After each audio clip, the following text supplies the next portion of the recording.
Seguimos charlando con Jorge Asís. Me dijiste que le queda una bala en la recámara al profesional, a Sergio Massa. A Sergio Massa. ¿Le queda una bala todavía? ¿Debería jugarla ahora? Porque algunos dicen puede ser candidato. Yo creo que no. Según mi información probablemente mala, no va a ser candidato. No sé si yo no soy asesor de él ni nada, pero me parece que tiene que esperar un poco. Tiene que esperar. Y aparte fue bastante heroico lo que hizo él, ¿eh?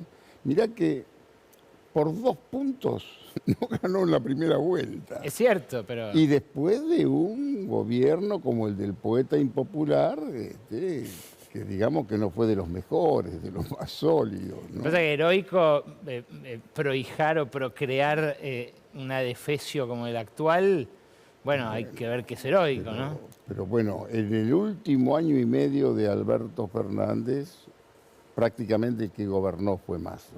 Sí, claro. En la práctica. Por supuesto. En la práctica. Se quejaba cuando lo decíamos acá. Pero es verdad. Sí. Él no, por supuesto que se queja. Es muy hábil y sabe. Y es un tipo que se equivocan los que creen que está fuera de la política. Está enchufado permanentemente con la política. Claro. Y aparte tiene una claridad estratégica que no es solamente el proyecto suyo personal. Creo que mira muy bien el panorama político. Bueno, suponiendo entonces que Milei, que es un supuesto fuerte quizás, que Milei pierda en algún momento las elecciones y entregue el poder. Si querés nos detenemos en ese detalle. ¿Imaginás algún cortocircuito en un momento así? Mira, en un primer momento yo pensé que esto terminaba en Asamblea Legislativa. Por eso. Razón por la cual es importante estar dentro de la Asamblea Legislativa. Porque por características de su propia personalidad, él, digamos, es verdaderamente un fenómeno, pero que se pelea demasiado, se pelea permanentemente, que cae en unas vulgaridades bastante extremas, te diría.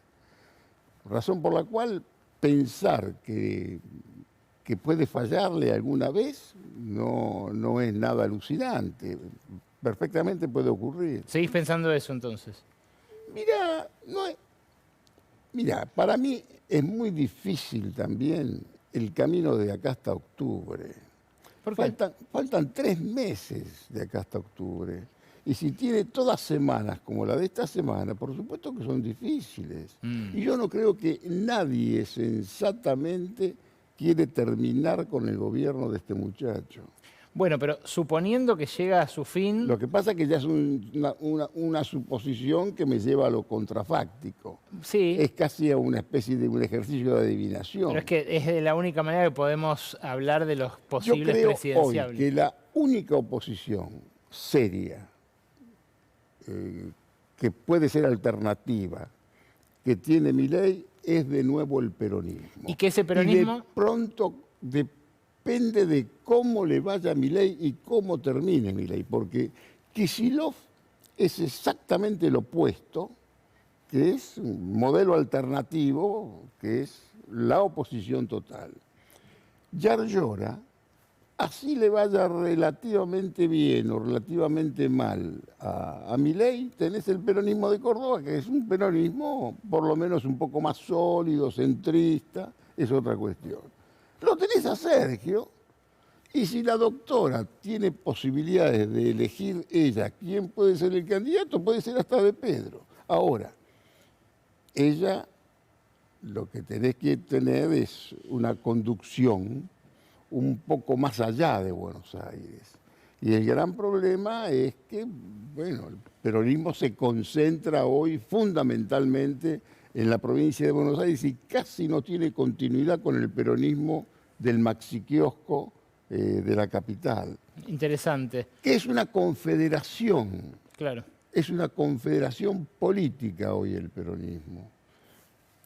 Pero bueno, la doctora hoy es la presidenta del Partido Justicialista, me parece perfecto, pero hay que conducirlo, hay que conducir ese quilombo, Sí, esa sí. complejidad.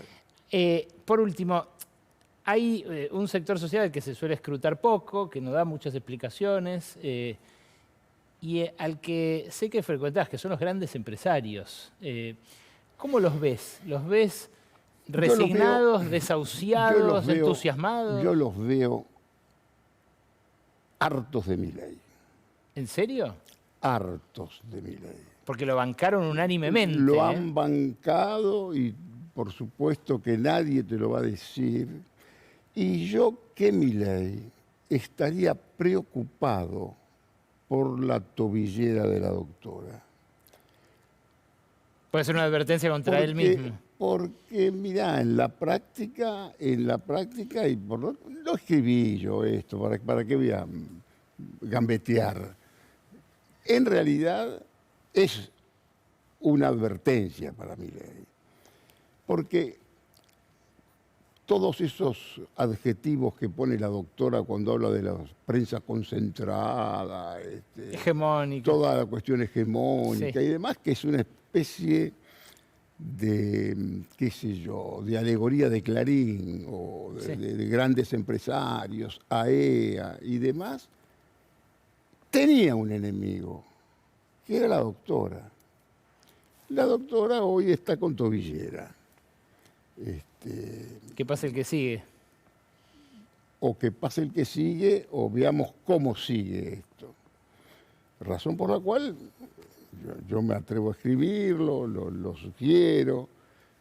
Me parece que fue un enorme error de la clase política haber entregado a la doctora en las hogueras de la justicia.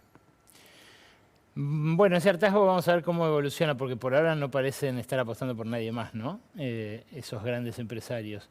Pero lo vamos a seguir. De grandes empresarios conocés más vos que yo. Sí, pero coincido en eso, últimamente empieza a expresarse ese hartazgo. Y yo lo veo, Sí. yo lo veo que hay un cierto cansancio cultural, te diría. Pero la apuesta se mantiene, o por lo menos eso pienso yo. Yo lo veo y... Me parece que es un entusiasmo más de algunos colegas que están un canal más a la izquierda, pero en la oposición, nada más que el de ustedes. Algunos colegas, pocos contados y te diría cada vez menos. Sí. Y cada vez como en realidad Milei no es un producto de La Nación o de Clarín, es a pesar de La Nación y de Clarín.